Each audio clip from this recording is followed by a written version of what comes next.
दिल है ही बड़ी अजीब सी चीज, हजारों से लड़ जाता है। की बारिश। शहर की कच्ची बस्ती में एक गरीब मजदूर कालू रहा करता था। कालू के घर में उसकी पत्नी जानकी थी। जानकी लोगों के घरों में झाड़ू पोछा करके कुछ पैसे कमा लेती थी और वहीं कालू किसी तरह मेहनत मजदूरी करके 2 वक्त की रोटी का जुगाड़ कर लेता था। कुछ दिनों से हो रही बारिश के कारण कालू की मजदूरी बंद हो गई थी। अरे जानकी, इस बार तो बरसात ने हद ही कर दी, रुकने का नाम ही नहीं ले रही। कुछ समझ में नहीं आ रहा, अगर इसी तरह काम पर नहीं गया तो 2 वक्त की रोटी का जुगाड़ कैसे होगा। अरे तुम चिंता क्यों करते हो, बारिश का क्या है, 1 आध दिन में रुक जाएगी और उसके बाद में फिर से काम शुरू हो जाएगा।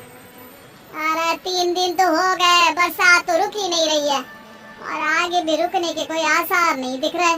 तो क्या हुआ, तुम्हारा काम बंद हुआ है ना? मैं तो अभी भी लोगों के घर झाड़ू पोछा करने जाती ही हूँ। मेरे पगार से कुछ दिन तो निकल ही जाएंगे। अरे घर का खर्चा तो हम किसी तरह चला लेंगे जानकी, लेकिन ये जो छत टपक रही है इसका क्या करेंगे? ये बात तो आपकी सही है।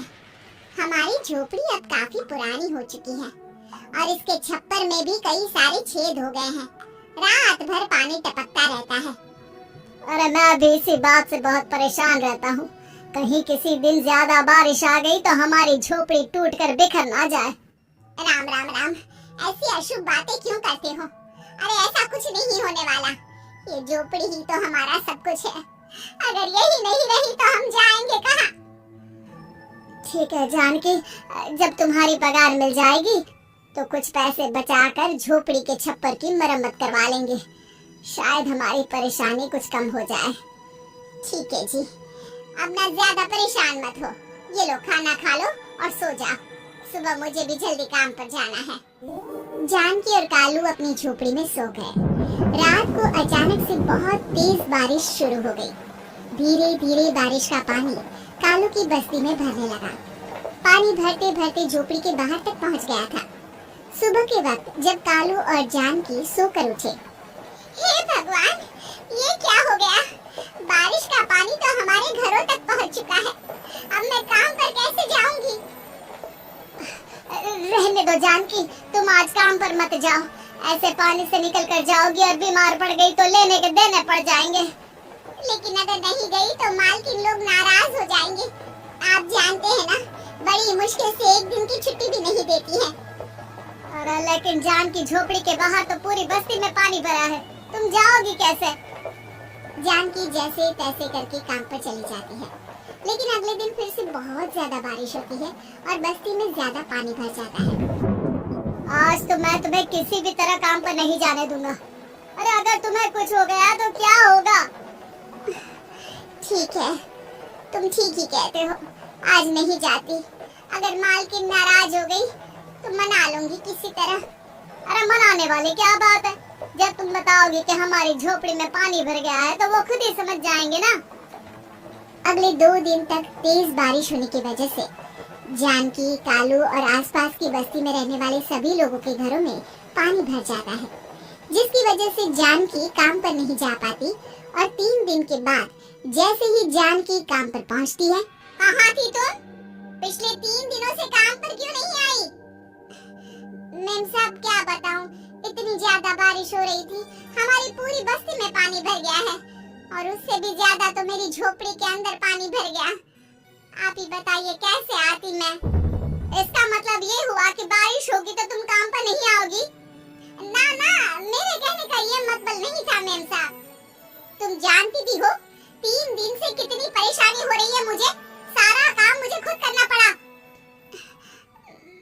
माफ कर दीजिए मालकिन जी, पर मैं क्या करती, आने के लिए रास्ता ही नहीं था, सब जगह पानी भरा हुआ था। बहाने तो तुझे बहुत बनाने आते हैं। जानकी देख, अगर अगली बार ऐसा किया ना तो फिर काम से हमेशा के लिए छुट्टी। अरे ना ना मालकिन, ऐसा मत कीजिए, बारिश की वजह से मेरे पति की मजदूरी भी छूट गई है। बड़ी मुश्किल से घर में 2 वक्त खाने की रोटी का जुगाड़ हो पाता है। आप मुझे काम से निकाल देंगे तो हम क्या खाएंगे? अगर इतनी ही चिंता है तो फिर रोजाना काम पर आया करो। चलो अब जल्दी से जाकर घर का सारा काम करो।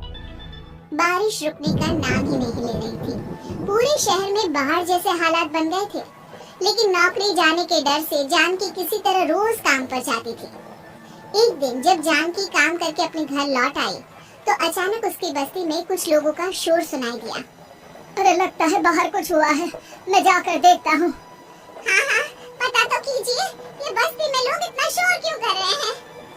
बाहर जाकर कालू ने एक आदमी से पूछा, अरे क्या हुआ भाई, इतना शोर क्यों मचा रहा है? अरे क्या बताए भैया, अपनी बस्ती के बाहर एक पुल टूट गया है और वहाँ पर एक कार फंसी है।